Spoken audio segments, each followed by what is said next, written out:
যুগে রাজাদের পিরিয়ডে একটা প্রচলন ছিল, রাজকন্যাকে পেতে হলে একটা যোগ্যতা নির্ণয় পরীক্ষা দিতে হতো।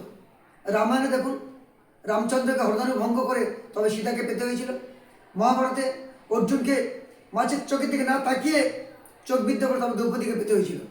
ঠিক তেমনি আপনারা হয়তো জানেন বা নাও জেনে থাকতে পারেন, eagle is the king of all bird kingdom, অর্থাৎ পাখিদের রাজা ঈগল। এদের ক্ষেত্রেই একই নিয়ম চালু আছে।